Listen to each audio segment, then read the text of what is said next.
सैन्य धाम है। सैन्य धाम आपको पता है कि भारतीय जनता पार्टी ने इसको एक पॉलिटिकल इवेंट बनाने का कार्य किया था और आज 2023 में ख़त्म होने वाला, जिसको कहा था इन्होंने कि कंस्ट्रक्ट कर देंगे हम, चुनाव में भी इन्होंने बहुत इसको उठाया था और आज 2025 में हम खड़े हैं और वो सैन्य धाम अगर आप जाकर देखेंगे तो उसकी स्थिति आप देखेंगे तो आपकी आंखों में आंसू आ जाएंगे, क्योंकि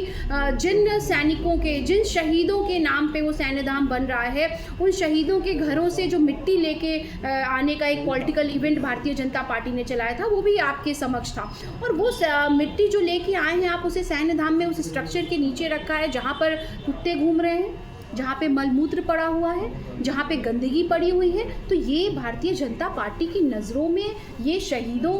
का सम्मान है। तो हम इसीलिए वहाँ गए कि स्थिति देखने के लिए। जिस सैन्य धाम का बजट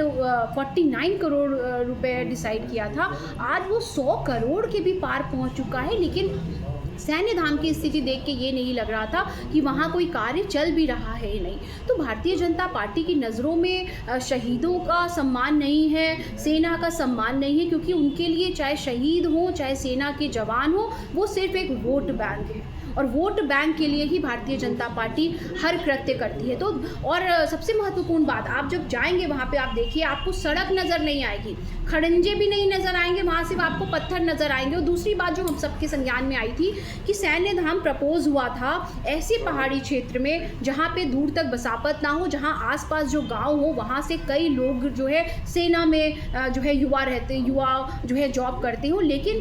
जो है गणेश जोशी जी ने फिर से धोखा दिया और कुरकुल में जाकर सैन्य धाम जो है एस्टैब्लिश करने का कार्य किया, क्योंकि वो उनके विधानसभा क्षेत्र में आता है। और वहाँ पर जिस तरीके से प्लॉटिंग पहले ही जो है गणेश जोशी जी के नाम पे कई प्लॉट्स है, वहाँ पे उन्होंने पहले ही पूरे सैन्य धाम के आसपास एक बसापत कर रखी है, बल्कि ये तय हुआ था कि दूर दूर तक बसापत नहीं होगी। तो यही है, भ्रष्टाचार का एक केंद्र बना दिया है सैन्य धाम को भारतीय जनता पार्टी ने। तो कांग्रेस पार्टी की ये मांग है कि धामी जी जागें और आय से अधिक संपत्ति के मामले में भी विजिलेंस कोर्ट ने जब खारिज की याचिका, तो एक बात स्पष्ट की उन्होंने कहा, क्योंकि माननीयों के खिलाफ जब भी हम कोई केस करते हैं हमें सरकार की परमिशन की आवश्यकता पड़ती है, सरकार ने अनुमति नहीं दी। इससे साफ जाहिर होता है कि जीरो टॉलरेंस अगेंस्ट करप्शन की बात करने वाली भारतीय जनता पार्टी, चाहे आय से अधिक संपत्ति का मामला हो गणेश जोशी जी का, या जो है सैन्य धाम का घोटाला मामला हो, उसमें जो है भ्रष्टाचार का साथ दे रही है। बस यही हमारी मांग है, धामी जी उस पर संज्ञान लें, क्योंकि